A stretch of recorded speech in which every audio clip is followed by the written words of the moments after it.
Família espiritual e família corporal. Nós somos espíritos habitando corpo físico. Basicamente é isso. Família espiritual é formada por espíritos simpáticos que se conectam pelos laços do amor ou da dor. Kardec menciona que existem dois tipos de famílias. Há, pois, duas espécies de famílias: as famílias pelos laços espirituais e as dos laços corporais. Duráveis as primeiras, se fortalecem pela purificação, se perpetuam no mundo dos espíritos através de várias vibrações da alma. E é graças à reencarnação que esses laços vão se fortalecendo. Quando eu digo família simpática pela dor e pelo amor, é porque nós carregamos rusgas que precisam ser resolvidas aqui, como eu disse, e dei o exemplo da nossa família, da minha família. Livro dos Espíritos, sobre afinidade espiritual, questão 484. Os espíritos se afeiçoam de preferência por certas pessoas. Os bons espíritos simpatizam com homens do bem, os suscetíveis de se melhorarem. Espíritos inferiores com os homens viciosos ou que possam vir a ser-los. No livro de Joana de Ângeles, Constelação Familiar, psicografia de Divaldo Franco, aspas: certas vicissitudes parecem acometer apenas um membro do lar, mas na verdade afetam toda a constelação familiar. É o caso de doenças degenerativas, distúrbios mentais graves. São situações nas quais o sofrimento não pertence somente ao padecente, mas todos que estão à sua volta.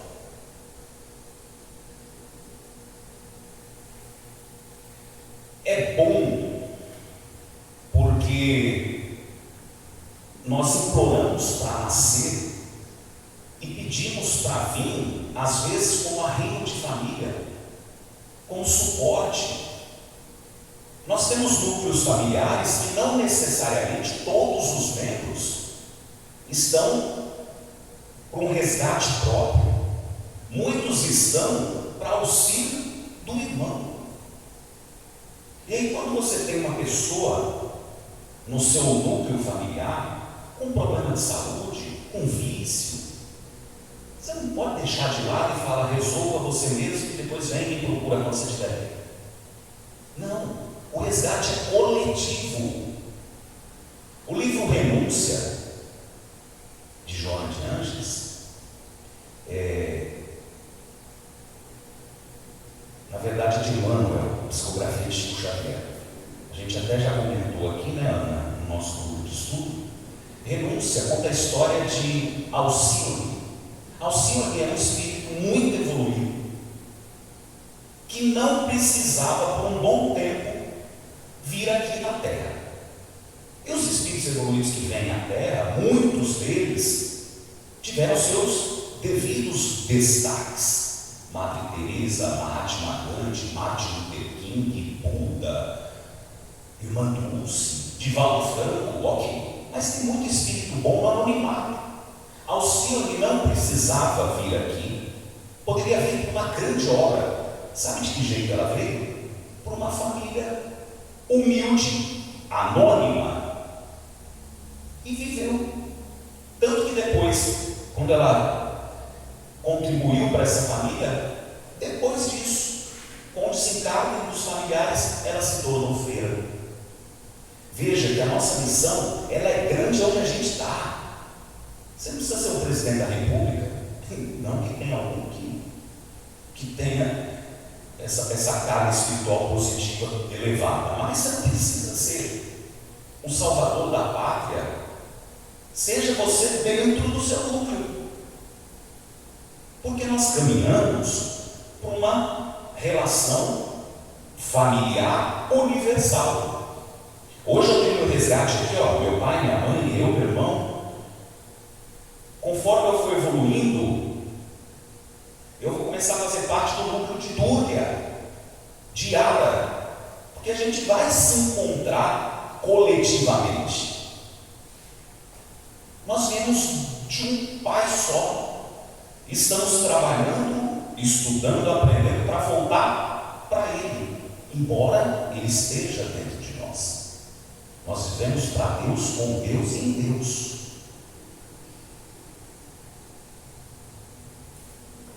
Formação das famílias. As famílias são formadas, como eu disse, pelo amor ou pela dor, por afeição ou antagonismo. Isso tudo refazendo, recriando, restabelecendo, reajustando laços do passado. Nós estamos aqui para reparar, reajustar, passar por provas, esfriar e evoluir. O caminho é esse. Mas o momento é agora. E eu digo isso porque o excesso de passado é depressão. O excesso de futuro é ansiedade. O que sobra para a gente? Aqui, agora. Reencarnação e laços de família. Os laços de família não sofrem destruição alguma com a reencarnação, como pensam alguns. Ao contrário, tornam-se mais fortalecidos e adequados. Nós estamos aqui para resgate, reajuste, complemento. Mas como Alcione, outros estão aqui como arrimo de família, como renúncia, como sacrifício, como suporte para o outro irmão evoluir. Tipos e etapas da reencarnação. Os tipos de reencarnação são compulsórias, é que nem o neném que está dentro da barriga da mãe e não quer nascer porque ele está confortável. Quanto mais postergar para ele, melhor. Está quentinho, vai encarar esse mundão louco. É a mesma coisa quando a gente está lá. Se a gente estiver lá no nosso lar, na colônia, nosso lar, quem é que quer reencarnar? Está todo mundo tranquilo lá, né? Mas aí a espiritualidade vem e de forma compulsória fala, vai, é agora. E dá uns chutinhos aí, né? Tem a lista, quando você tem resgate, e também vem como apoio, e alívio. Gente, quando a gente chegar nesse ponto da reencarnação livre, vai ser lindo. Reencarnação livre, você escolhe quando, como, porquê, com quem, mas a gente está louco. Eu estou longe, não sei vocês. Sobre etapas. Aí, mais uma vez, eu cito. Quando as buscas do meu pai e do meu irmão, ele falava, eu não pedi para nascer. Meu pai falava, você implorou para nascer. E sabe como a gente nasce? Primeiro, planejamento reencarnatório. Espiritualidade evoluída, você, sua lista de itens que precisa resolver, pronto, está lá no plano espiritual, é feito um planejamento. Depois disso, é feita a arquitetura do corpo físico. Quando você escolhe, eu mesmo escolhi ser baixinho, pobre e feio. Não sei qual é o resgate nisso, mas estamos aí para encarar esse mundão. Terceiro, contato fluídico com os pais. Antes da concepção, o espírito já visita o núcleo familiar que vai nascer. Aí tem a concepção. Aí vem a ligação do espírito à matéria. O véu do esquecimento, o espírito se desliga e por 7 anos, após a formação do feto, ele se adapta à vida. Que é uma data que a literatura diz, que a criança, após 7 anos, o espírito, ele desperta. Então são 6 etapas. Inteligência emocional é um conceito, Daniel Goleman, e trata de identificar as emoções, motivar a si mesmo a persistir nos objetivos, mesmo em situação de frustração. A pessoa que tem inteligência emocional é aquela que enfrenta um problema, detecta, entende e age. Geralmente, quando é frustrado, persiste e realiza. Não é fácil, né? Não é fácil, sabe por quê? Porque nós vivemos, pessoal, sob um bombardeio fatores concorrenciais do dia a dia. A gente tem fome, a gente tem frio, a gente tem medo, a gente tem dor de barriga. E aí, como que faz? Opa, eu sou uma pessoa centrada, eu sou o arrego da família. Mas tem dia que você acorda abaixo astral e você não sabe por quê. Talvez por uma viagem espiritual que você fez na noite anterior, de um trabalho que não foi muito bem realizado. Então a gente acorda mal. Não tem ninguém com inteligência emocional para dar aula. Só o Cristo. Quem assiste a série, que agora são 3 temporadas, e a Ara é fanática nessa série, The Chosen. Eu estou na 2ª temporada. Tudo que alguém questiona o Cristo, ele tem uma resposta emocionalmente correta. Incrível isso. A gente não tem. A gente sofre com focos concorrenciais. Mas a gente está aqui para aprender. A gente está aqui. É uma sala de aula? É uma escola, Casa Maria de Nazaré? Identificar emoções, controlar impulsos, canalizar reações. Identificou, raciocinou, canalizou. E aí cada um canaliza de um jeito. Aí você fala assim, peraí, existe uma receita para isso? Não. Tem gente que consegue se conectar com a espiritualidade. A gente estudou nessa semana, nas últimas semanas aqui, eficácia da prece, qualidade da prece. A eficácia é líquida e certa. Orou, pediu, Deus ouve. A qualidade da prece, de que jeito você ora, de que jeito você se conecta com Deus.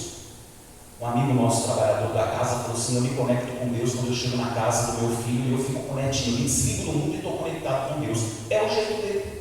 O seu é ouvir uma música, é uma leitura, é um vídeo edificante, é isso. Não tem receita de bolo. Cada um descobre o seu jeito para poder canalizar. Canalizar e não descontar no outro.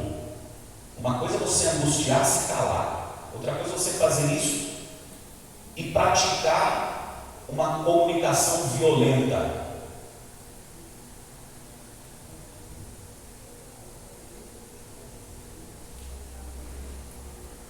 Educação emocional, cérebro, sentimento, espiritualidade, não é a nossa composição, né?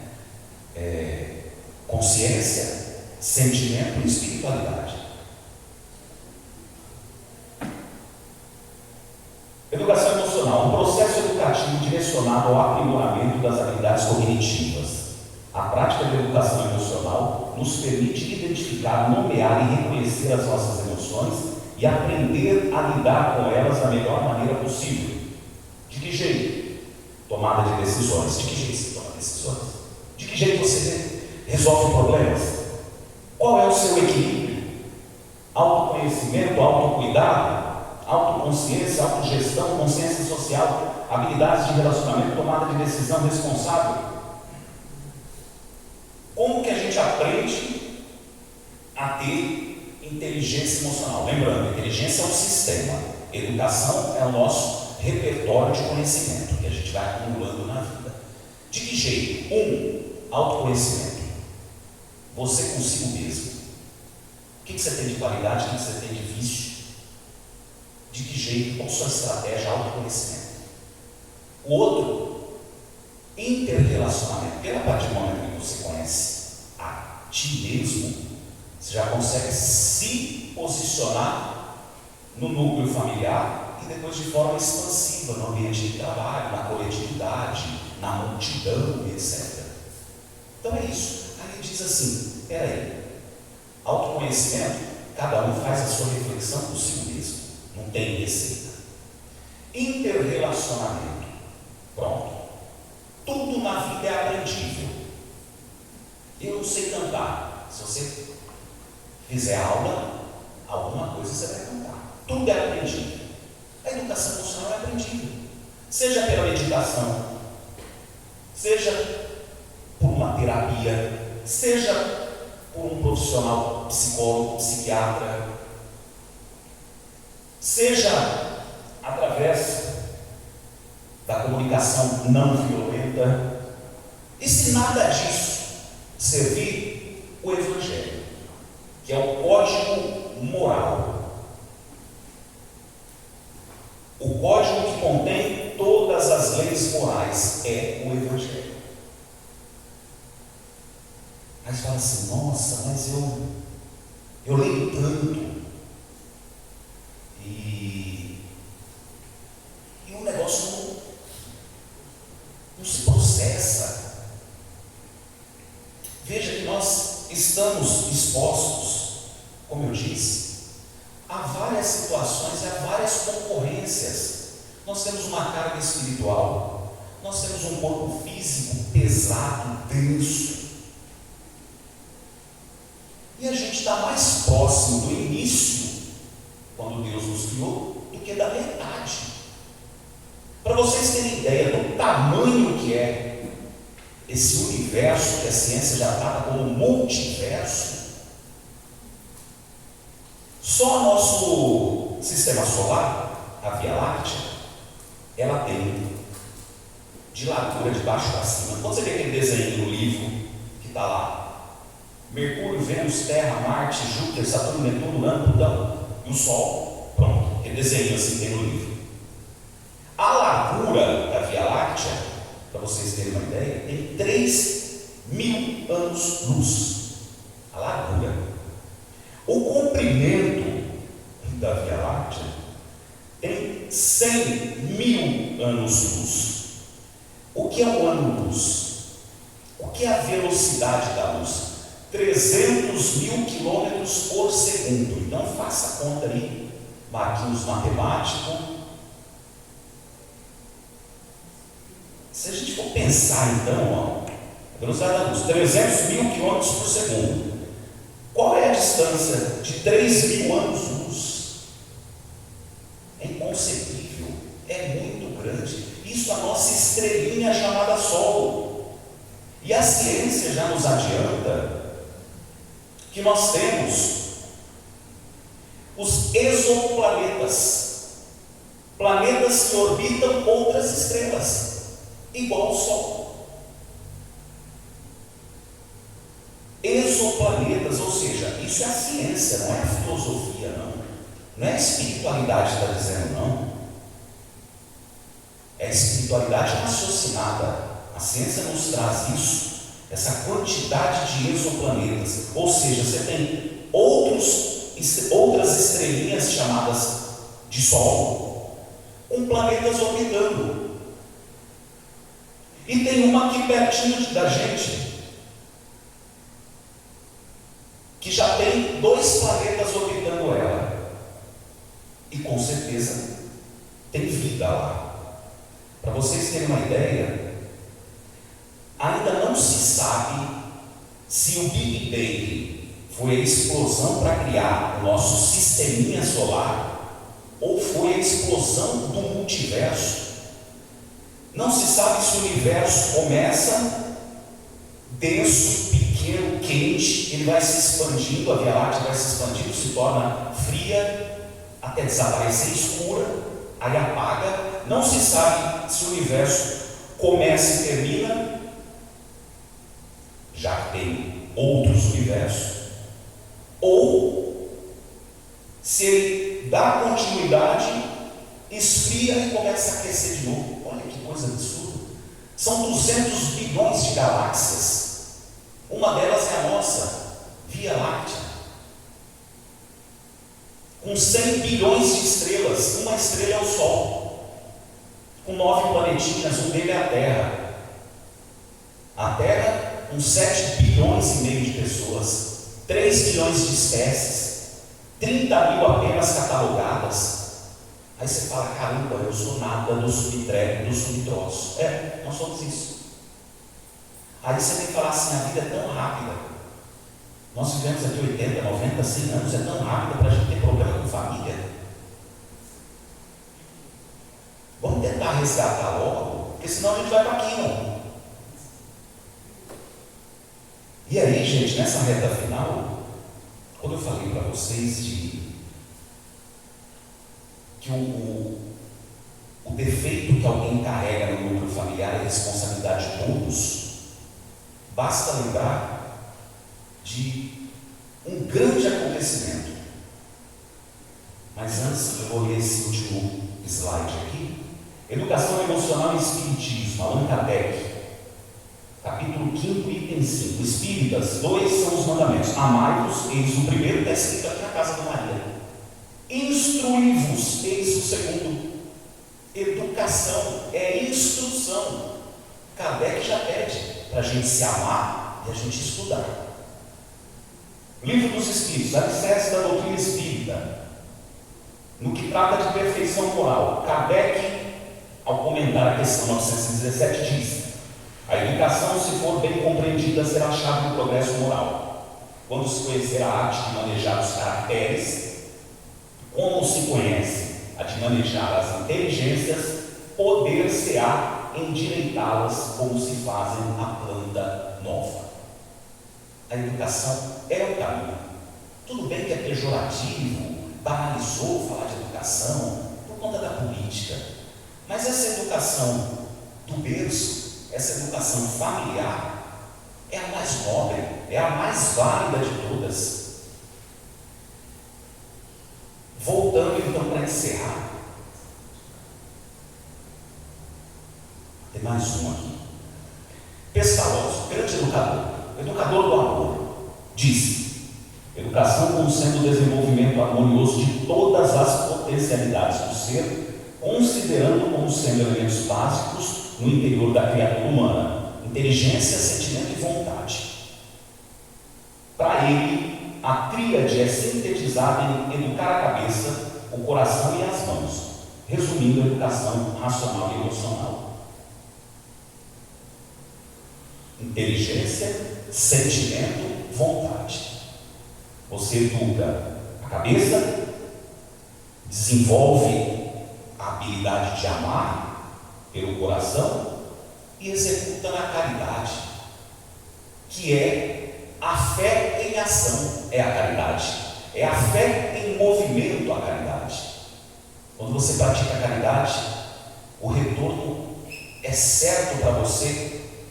Talvez você não perceba, mas o livramento que a gente tem a cada instante, que a gente não fica sabendo, que Deus é tão poderoso, que Deus simplesmente ele pode, aqui agora, num piscar de olhos, a gente não saber o que aconteceu e a gente está numa outra realidade sem saber que a gente... É coisa de louco, né? Tem um filme que é assim. Um filme que ele tenta fazer algo e ele morre. Aí ele começa de novo. Só quando ele começa de novo, ele esqueceu que ele morreu. Já pensaram nisso? Que eu poderia ter passado por alguma coisa ali fora antes de chegar aqui, Deus simplesmente deu um start, não sei, e estou aqui numa outra realidade. Então veja que a caridade nos traz como consequência grandes oportunidades, grandes encontros. Divaldo estava atendendo um grupo de mães lá na Mansão do Caminho e chegou uma mãe com uma outra senhora e as duas chorosas. Aí a mãe contou para Divaldo que aquela outra mãe tinha perdido o filho num assalto. Divaldo, muito cortês, no final de toda a reunião, psicografou e também viu o filho ali. E essa mãe estava lá e falou: eu vou mandar matar o amigo dele que fez isso com ele, tal, tal, tal. E Divaldo percebeu a presença do filho assassinado. E aí ele disse: diga para minha mãe que ele estava sob efeito de drogas, era meu amigo, continua sendo meu amigo, eu o respeito e eu perdoo. Aí as duas senhoras foram embora. Na outra semana apareceram 3 senhoras: a amiga de Divaldo, a mãe do filho assassinado e a mãe do algoz. E aí a carta que foi psicografada, a mãe do algoz levou para ele na prisão. No final de tudo isso, A mãe do algoz se tornou uma grande entusiasta das causas antidrogas. O filho assassino estudou psicologia. O que se quer dizer com isso? Um perdão que salvou uma vida. Talvez aquele menino preso seria assassinado pelo que ele fez. E o perdão da vítima salvou a vida do algoz. Então, quando você tiver alguém dentro de casa, não vem com essa história de o resgate, cada um tem a sua responsabilidade. Não, o resgate é conjunto, o resgate é coletivo. Estenda a mão, traz para junto. Não vem com essa de se resolva lá e depois vem atrás de mim. Não.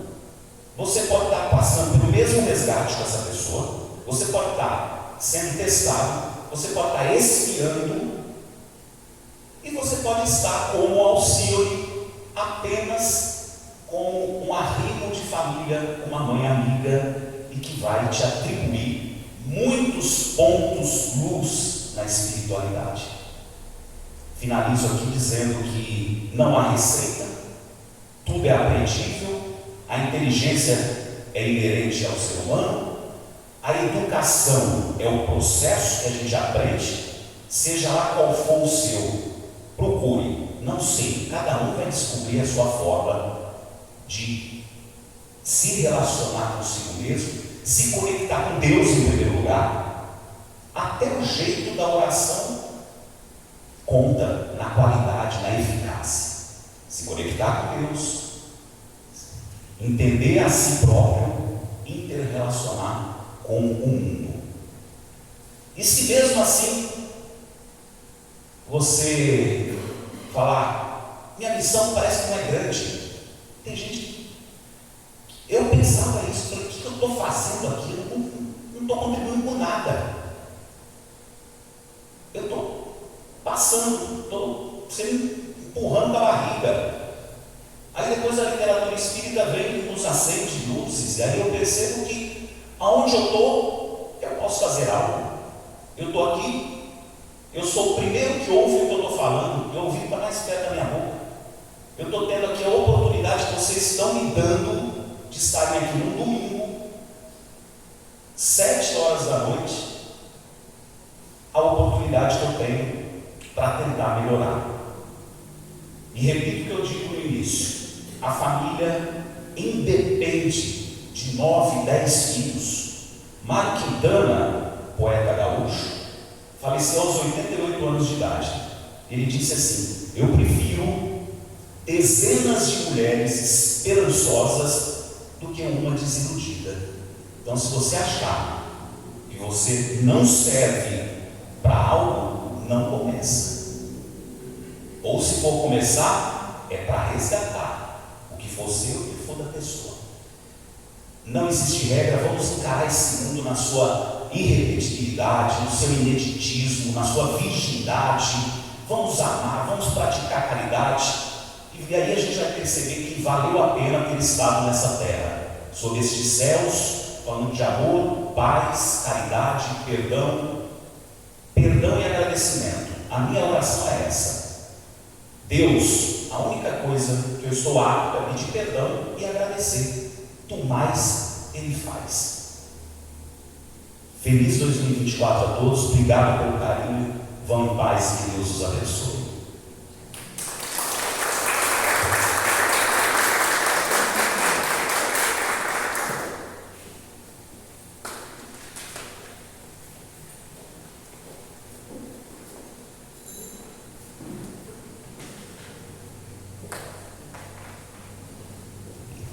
A Casa Maria de Nazaré agradece ao nosso